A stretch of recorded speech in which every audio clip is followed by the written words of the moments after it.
What's going on, guys? So today we're going to be talking about understeer versus oversteer. Now, the reason why I chose this topic is because I was going through some of my live streams and I noticed there was a couple people talking about it, but they didn't really get a good understanding of what it meant.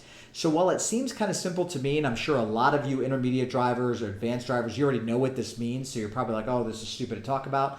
But I'll tell you what, though, I've been looking and it seems like people aren't sure what it means or they're confused between the two. They think that understeer is oversteer and vice versa. So I figured like, hey, let me just make a video for anyone that's new at racing that doesn't understand it. And this way you guys can just watch the video and get a general understanding of what the two means. Now, before I get started, I'm sure some of you are just wondering why the heck I'm wearing white gloves right now.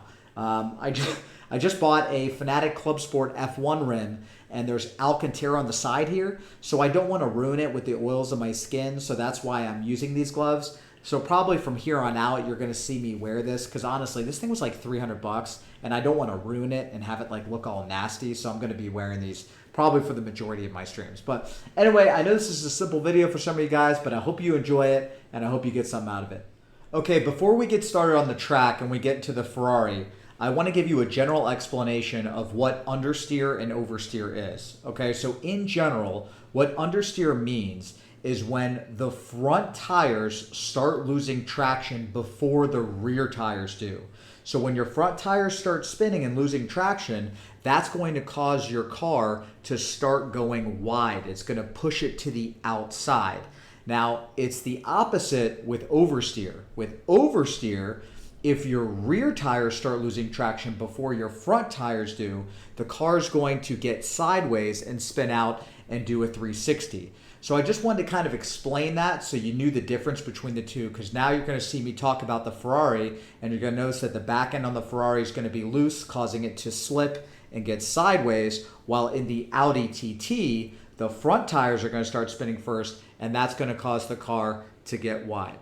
All right, guys, first up, Ferrari 458 Group 3. Now, in my opinion, if you can get used to driving an oversteer heavy car, you're going to become faster in this game, or in any racing game for that matter. I really, really believe that, because I think that oversteer heavy cars have the ability to drive a little bit faster, and they're just more fun. You know, you have to deal with a little bit more countersteer, and you really just get a feel for what the car is doing. I personally enjoy that. So what we're going to go over now is what oversteer is, what it looks like, and what you can do to manage oversteer. So watch this when I go around these turns, okay? The first time when I go around these two turns I'm going to take the turns, I'm going to take them just, braking and kind of coasting through the turns. Now, I know a lot of people are used to doing that. You're used to kind of braking, getting your angle right, and then just lifting and kind of coasting through a turn. And once you have the right angle, you just go full throttle. Well, you can't really do that with a car that has a lot of oversteer, because what's going to happen when you go through that turn and you let off the brake, the back end's going to get loose and the front end's going to want to dive into the inside and you're going to spin out. And I'm going to show you that. And this is probably why a lot of people don't use a lot of oversteer heavy cars like the Ferrari Group 3, because it's just difficult. It's harder to drive. It's more of a pain, especially on a controller. It might be harder to manage. But anyway, let me just show you what it looks like. So on this turn, not this first turn, but the next turn, I'm going to brake and I'm just going to lift the gas. Watch. Brake.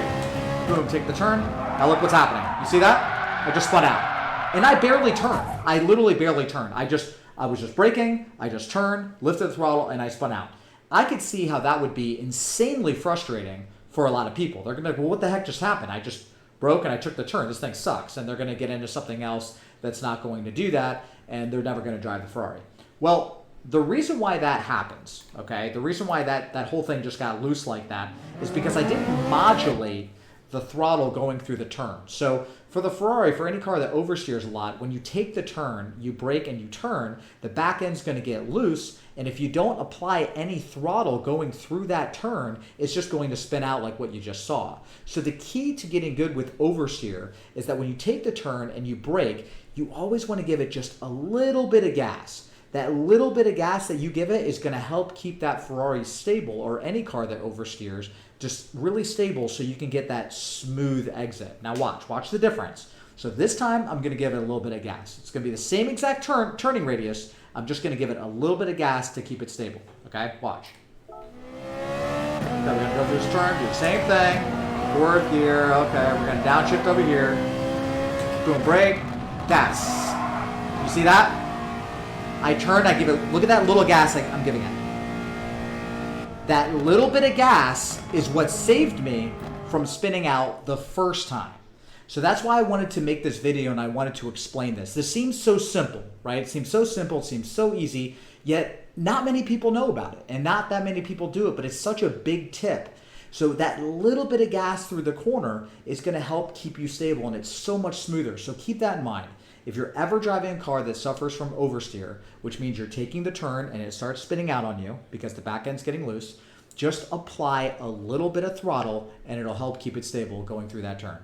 All right, guys, next up, Audi TT Group 4. So we're going to take a different angle on this, okay? And this is something that probably, maybe not a lot of people have realized, but there's an advantage to using understeer. Now, I'm not a fan of understeer. As I've told you, I'm more of an oversteer driver. I choose that. I just like the way it feels. But if you really think about it, there is an advantage to using an understeer car. And let me explain why. So any front-wheel drive car that you have is going to have understeer. And the pro of using that is because if you use the understeer to your advantage, you can actually figure out how fast that car can go through certain turns. So if you're taking a turn and you're getting no understeer, let's say you're doing Red Bull and you're getting no understeer with the Audi TT through any sectors on the course, well, you would know that you're not driving fast enough. And how you would know that is because when you push a front-wheel drive car to its limits, or you push a car to its limits that has a lot of understeer, you know that you're going as fast as you can possibly go. Because the faster you go, the more understeer you're going to get. So what you want to do is you want to get to the point where you can go as quick as you can around a corner to where that car is going to understeer a little bit, but you're going to just cut it close enough to where you're not going to get a penalty, but you're going to just go as fast as you can possibly go. And it's a good gauge because you can't do that with oversteer. With oversteer, there could be a guy that's a really, really good driver. He knows how to manage it. He's got a little bit more finesse than you. So he's just going to be able to handle snap oversteer and control that car a little bit better. Well, with like an Audi, if it can only take a turn at 57 miles an hour before it understeers, it's only going to take a turn at 57 miles an hour before it understeers. It can only go so fast. That's what I'm trying to say. So let's take a turn and let me show you what it looks like. It's going to appear insanely, insanely stiff. So this is what I don't like about it. I just don't like the feeling of understeer. Anyway, we're going to go here. Now watch. Brake. I'm going to come in. Boom, accelerate. Now watch what happens. You see that? Because I accelerated, boom, right away like that, it pushed the car to the outside. And that was because I didn't modulate the throttle, and it made the car start pushing once the front tire started spinning. Front tire starts spinning, carries the car all the way wide. Unlike the Ferrari, if I would have done that same thing and angled it and just floored it like that, it would have just spun out and I would have just done 360s. So understeer is easier to use, but if you just floor it like that, you're going to go wide. So what would you do? Well, it's pretty simple. You just slow down, modulate that gas a little bit, and get the timing just right to where you can make that turn, but then still go wide enough to where you know you're carrying enough speed. So look right here, boom, just like that. So you can see right there that would not be a penalty.